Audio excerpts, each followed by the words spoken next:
Hello, everyone. Welcome back to Beards, Bourbon, and Games. I'm your co-host, Conqueror Corey, and we met Mike. Oh, And it's been about a year. that's a change. Let's review the Xbox, shall we? Let's get into it. All right. So we've had the Xbox Series X a year and some change, according to Mike here, and we wanted to do a video, give you our thoughts about what we think about the console. So what we're going to do is we're going to actually talk about four different categories here. We're going to talk about games, availability, features, and online services. So not necessarily in that order, but Right. first let's get started with the most important reason why you get a console: games. So the exclusives for Xbox Series X, there's a few that are not on Xbox One that are on PC, but the big one that comes to mind is the Medium. Yep. Um, Medium's the only real game that I can think of off the top of my head. I'm sure there's one or two more, but the Medium is so hardware intensive that it just won't run on the Xbox One because of the split screen and everything. We played Medium on my computer, and at the time I was running a 2070, and it was just full bore. It was having a hard time finishing up. yeah, we didn't even bother turning on ray tracing. But and the reason why it's hard to grade the games on this is because they did it in such a good way. And I'm not Yes. knocking. This is not knocking them. Microsoft did an amazing job with this. What I like what they did that Sony didn't do this year with the PlayStation 5 is if you had an Xbox One game, developers could make an upgrade. That upgrade was free. Yep. It detected that it was, hey, it was one of those Xbox One games that can be upgraded and say, hey, we got an update. Valhalla. Yep. As soon as we put the disc in, it was like, hey, we want to download 46 gigabytes to update the textures. Make everything look beautiful. We're like, oh. Doing our first impressions, I was not too happy about that. Right. But it still was a nice little touch. Yep. That it did the upgrade. Now, I think as far as first party games, Microsoft did a little bit of a better job this year than Sony. Because they had a lot of indie developers. They're buying a crap ton of developers right now. They're buying so many studios out there, and they're funneling them into their umbrella, and it's crazy. I mean, like the new Bethesda games are just going to be Xbox exclusive, which is going to really hurt Sony in a big way. And I know there's a lot of PlayStation fans out there, and PlayStation owners that are really upset about that because Starfield is not going to be a PlayStation game. Phil just pretty much made that blatantly clear that it's going to be an Xbox exclusive, and PC, because that's a great thing too. All the games on Xbox get on PC as well, so you really have, generally speaking, it does a good job at that. But Halo Infinite, great game. I love the new formula they did with it. It's like Far Cry with Halo. Oh yeah, and I just loved it. And Fiesta. Oh, Fiesta multiplayer is one of the funnest modes I've played in a long time. They made the game feel like old Halo with new stuff instead of it just being like, let's try to make it a battle royale. They're just like, oh, all right, let's take this back to the roots to where the game actually was. In my opinion, the heyday of Halo 1 through 3, back when it was great. They kind of went back to that, and it shows. And just all the games that I can think of with the Xbox Series X have been like that, and not to mention the backwards compatibility. The backwards compatibility has been a huge selling point for this system for me. It is amazing. Being able to put in a Xbox, I almost said PlayStation, an Xbox game and play it is great. Yeah, basically they took the backwards compatibility of the Xbox One program and they brought it over to Xbox Series X and improved it. Mm-hmm. Like a lot of times you had fluid, solid 60 frames per second, and the load times were out of this world. We actually did a test on this channel testing Morrowind, and it was like, what, 2-4 seconds, if that? Yeah, it's night and day difference, like from the original Xbox One that came out to this system. It was so much faster. I know a lot of that has to do with the SSD, NVMe SSD that's built into the sucker, and the additional RAM and everything. But it's it worked, and it worked great. And there's so many games like that. All the Silent Hills that we like to play, we can pop them in here and do it. Code Veronica X is on here. I mean, how awesome is that? There's so much that you can do with this, and it beats kind of PlayStation out of the water with that because it doesn't do great backwards compatibility.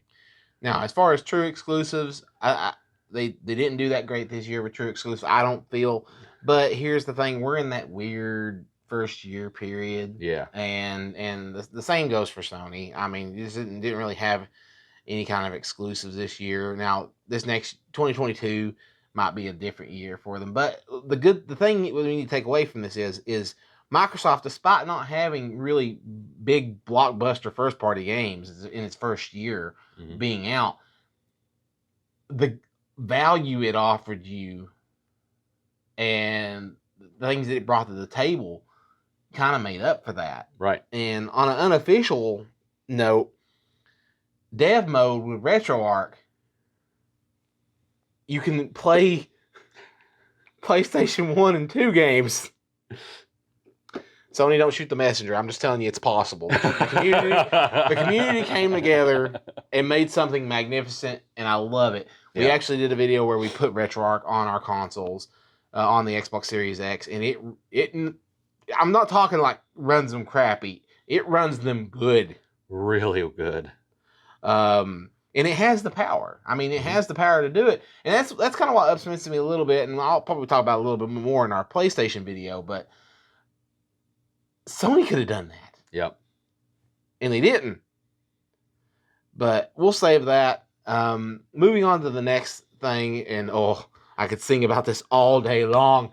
The online features of this console. Yes, and that's something I have to say. The biggest selling point to this system, and I've had this question asked to me multiple times. Why would you get an Xbox? Why would you recommend me buying an Xbox? And that would be Game Pass.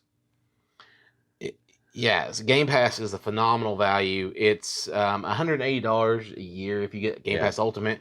And you may think, wow, that's a lot of money for a year. I want to break something down for you. So let's just assume games are still $60. They're not. They're $70 now. If you bought 3 Microsoft games a year, Game Pass Ultimate, that's the cost of it. Mm-hmm.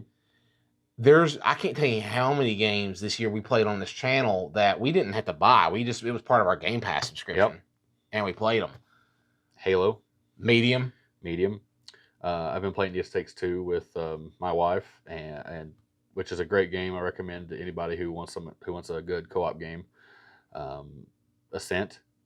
There's just so many. There really is. There's a whole lot of games that came out of that. It's just such a great value. It really blows my mind. When I first was looking, I was like, I don't know if I want to do this. I don't know if it's worth it. It was worth it all day. And they added EA Play on top of it. Oh yeah, and EA Play. I mean, come on. It keeps getting better and better. The more studios to buy, the more they just shove it on there, especially the new releases popping up on there. And I think it's actually it's a great way for indie developers. And I'm not trying to be like a salesman for Microsoft here, but I think it's a great way for indie developers to get their games out there, because there's so many games that I've tried on Game Pass that I would not have risked my money to buy. Yep. Because I just didn't know if it. We live in this era now where you buy a game worried it's going to be crap. Yeah. Game Pass alleviates that. You play it for 5 minutes, go, man, this is garbage. Uninstall. You've only lost your time. Oh yeah.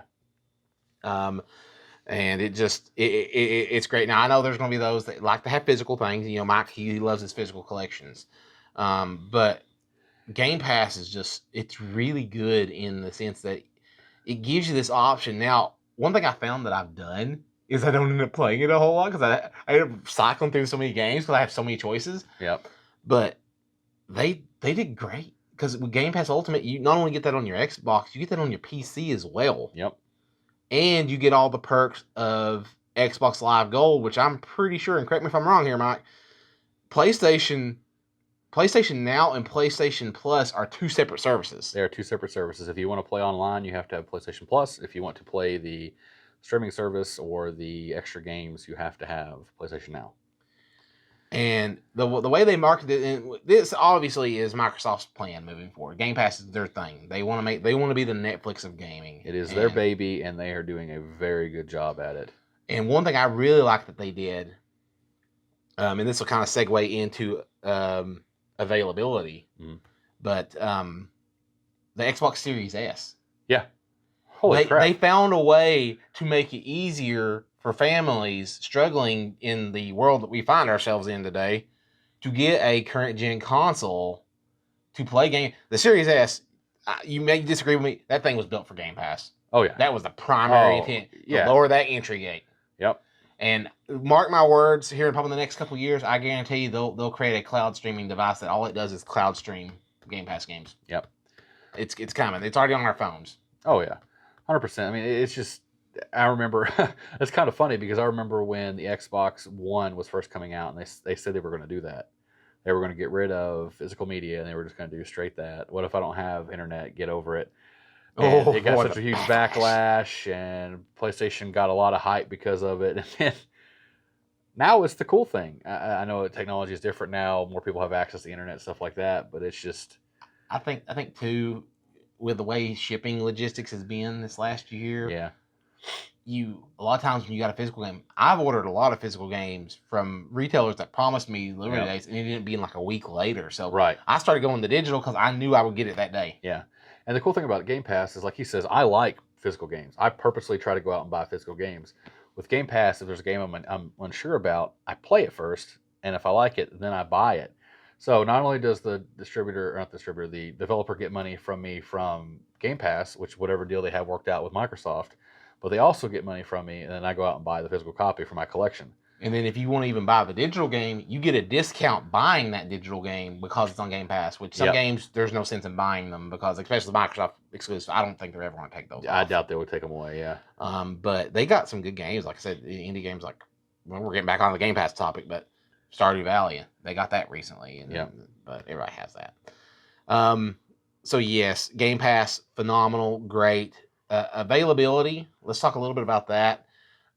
So this one's hard because there's two different versions of this console. There's a Series S, which I found 3 of them at my Walmart last week, just in the shelf.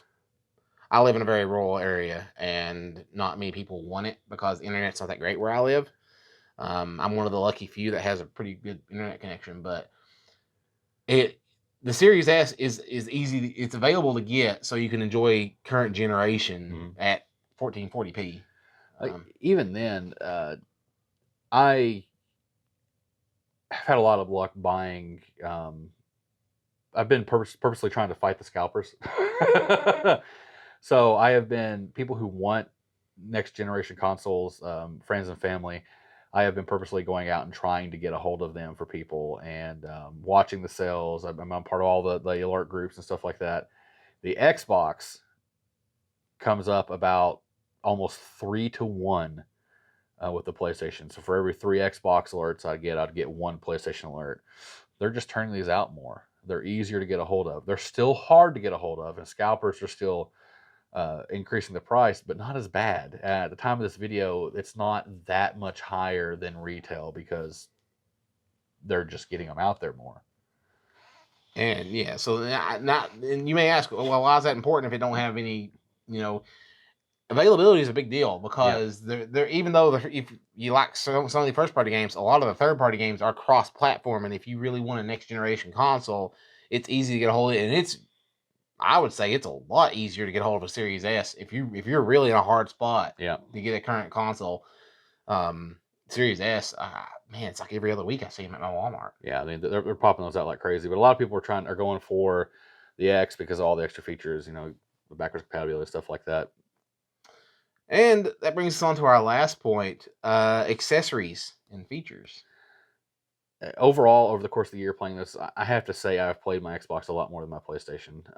Please don't kill me, my fellow PlayStation lovers, but the Xbox has just done a better job of that. I play with the controller a lot. Now, I use the controller on my on my PC all the time. It's a very good feeling controller. I still do prefer the PlayStation controller, but that's just me.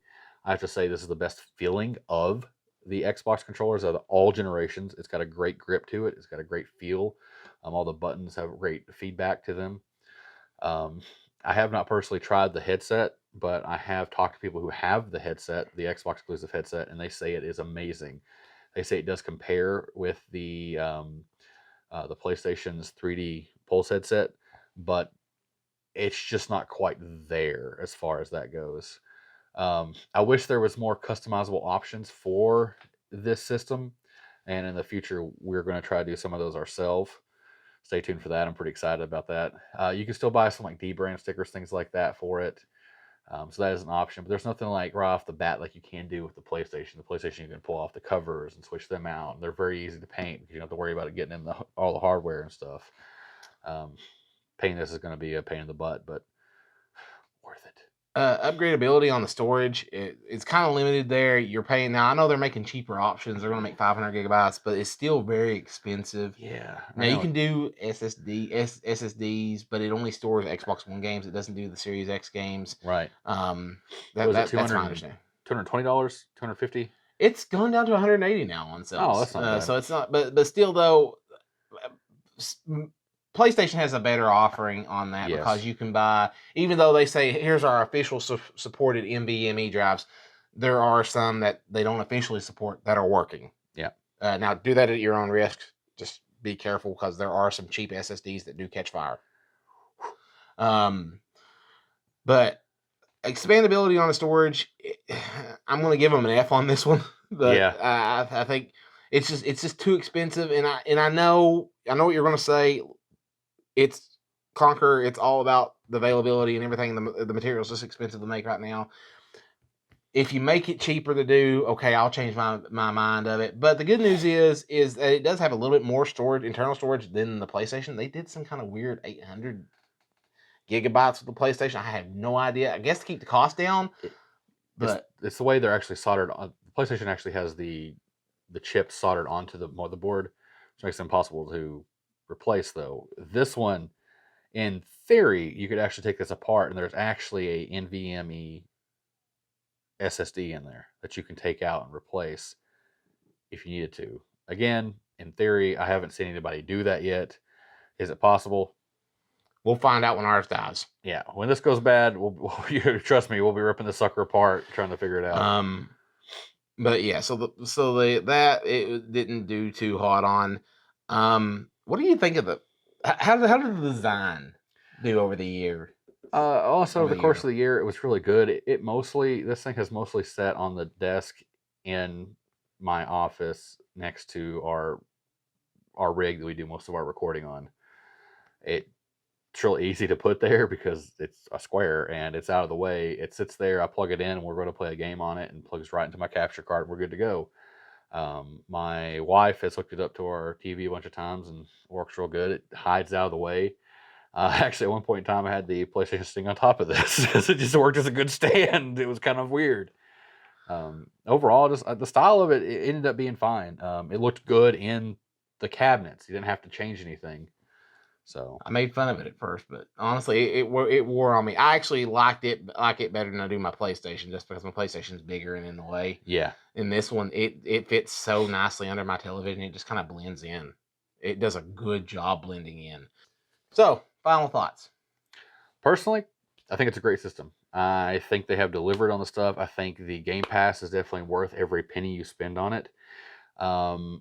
The thing is with that, though, you don't really need a Series X or a Series S to take advantage of a lot of that stuff.